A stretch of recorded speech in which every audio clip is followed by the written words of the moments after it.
श्री हरि ने देवर्षि नारद का अहंकार समाप्त किया। जैसा मैं तोमय नीतू पांडे यूट्यूब चैनल पर आप सबका स्वागत करती हूँ।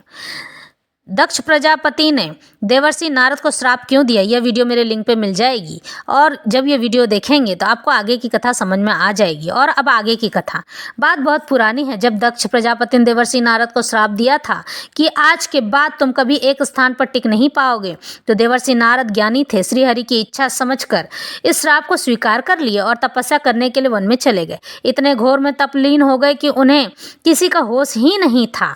इधर देवर्षि नारद की तपस्या दिन ब दिन बहुत तेज और शक्तिशाली हो गई थी। देवर्षि नारद की मंत्रों की ऊर्जा शक्ति अपनी चारों तरफ अपना प्रकाश फैला रही थी। तब इंद्रदेव को ऐसा लगा कि इतने घोर तप करके देवर्षि नारद कहीं इंद्र पद का सिंहासन ही ना छीन ले। इस तरह से तब इंद्रदेव को देवर्षि नारद की तपस्या तोड़ने की एक युक्ति सूझी और इंद्रदेव ने कामदेव व रति का आह्वान किया और इंद्रदेव ने कामदेव को देवर्षि नारद की तपस्या भंग करने का आदेश दिया।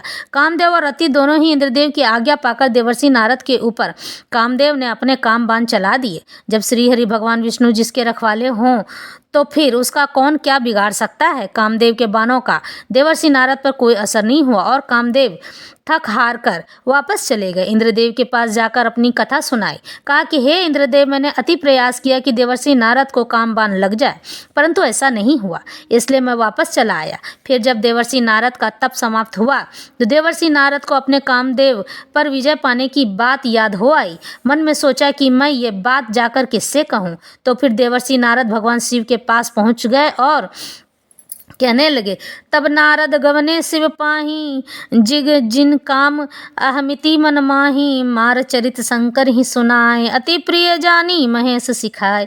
अपने कामदेव पर विजय पाने वाली बात भगवान शंकर को सुनाए। भगवान शंकर देवर्षि नारद की अभिमान भरी बातें समझ गए और प्यार से देवर्षि नारद से बोले, बार बार बिनवऊ मुनि तोही, जिमी यह कथा सुनायहूँ मोही, तिमी जानी हरिहि सुनवहूँ कबहूँ, चले हूँ प्रसंग दुराए हूँ तब हूँ।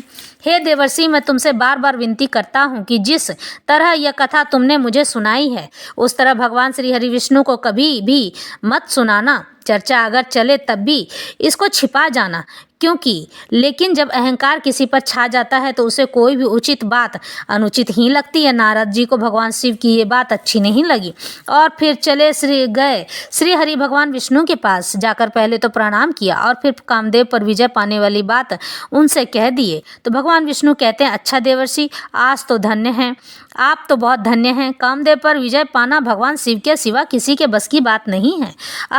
आपने भी कामदेव पर विजय पा लिया है। हे देवर्षि, आपका स्मरण करने से तो मोह, काम, मद और अभिमान मिट जाते हैं।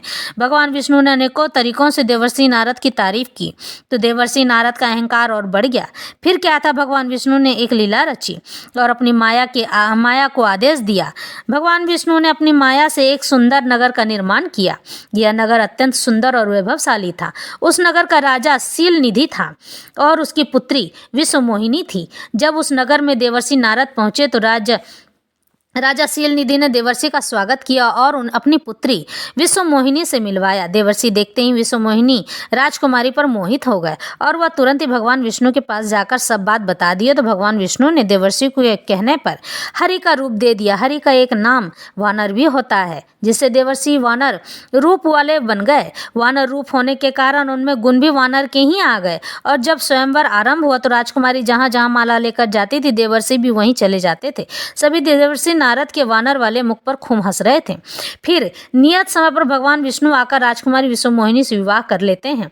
फिर देवर्षि अपना मुख पानी में देखते हैं तो उन्हें अपना वानर सा मुख देखकर बहुत क्रोध आया और क्रोध में भरकर भगवान विष्णु को जाकर श्राप देकर कहते हैं कि जिस तरह से तुमने मेरी स्त्री छीनी है उसी तरह तुम्हारी स्त्री तुमसे छिन जाएगी एवं वानरों की सहायता भी लेनी पड़ेगी।